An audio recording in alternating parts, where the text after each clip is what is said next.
Hukayin ko muna yung mga lupa na walang ginto, tapos para bukas ang matitira yun na lang yung mga stock na may ginto.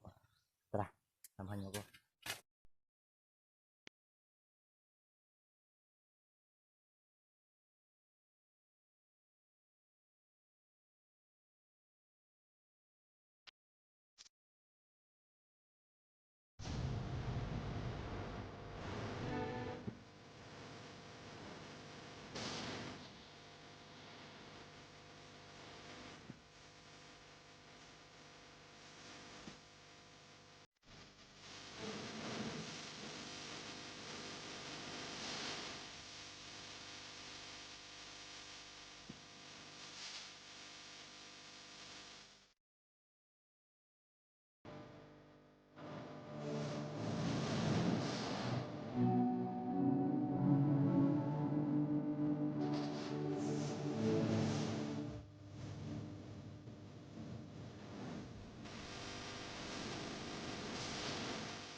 Aman. Aman. Aman. Aha. Ah.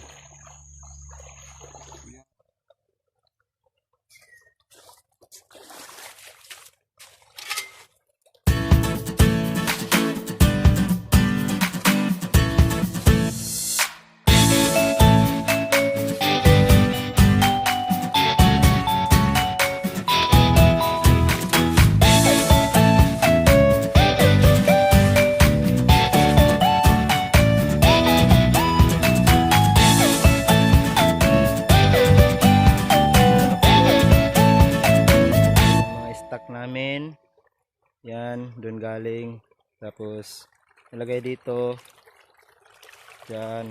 Ito po yung banlasan, ayan po. So makikita na yung ibang ginto. Ginto yan. Ano po yun, dyan po palpak po yung trabaho namin kahapon, kasi doon walang ginto. Diyan pala patungang stock. Sablay. Kahapon dyan kami nag-scrape. Tapos yung stock pala doon pala patungo. Doon sa may kahoy.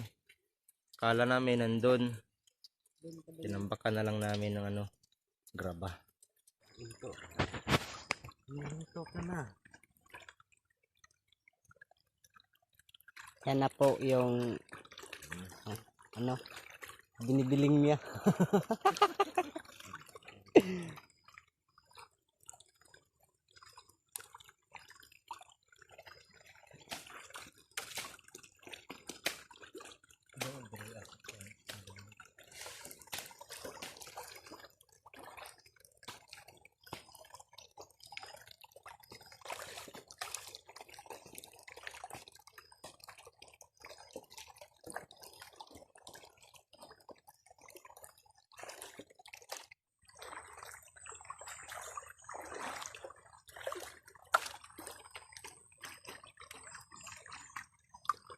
Katong naong. Lager ko din.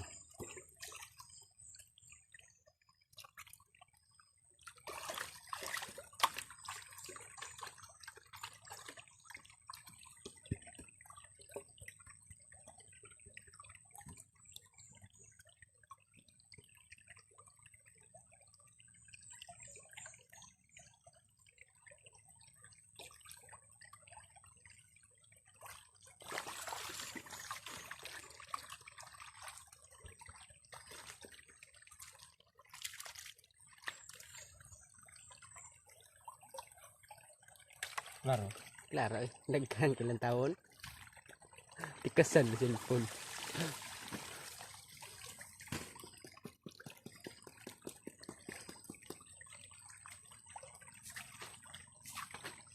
Ito lang nakuha naming ginto.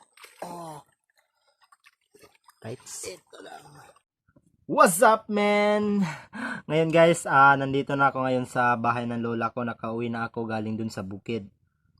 Nagkuha kami ng ginto. So ngayon nga, 2 araw namin pinaghihirapan. Makakuha lang kami ng ginto para magkapera kami. So andito kanina ako sa bahay ng lola ko. Nagcha-charge ako kasi sa bahay walang kuryente. Kaya dito ako nagcha-charge. Tapos ito lang po yung kinita namin. Ito lang po yung timbang ng ginto namin, 400 mg or 4 mg. Yun lang po lahat. 2 araw, 4 mg lang kasi palpak nga yung iniscript namin. Wala pa lang ginto yun. So, ito na guys. Pininta na yun yung kasama ko. Yung pinsan ko, bininta yung ginto. Ito na nga yun, 840 lang yung halaga sa 4 mg. So, tapos, pinaghahati-hati namin 3 kasi 3 kami. Tag 280 namin kada isa. So, yun lang, kita namin 2 araw. Ang hirap talaga. So, yung 280 ko, yun na. Tag 280 namin kada isa. Yun lang ang kinikita namin eh.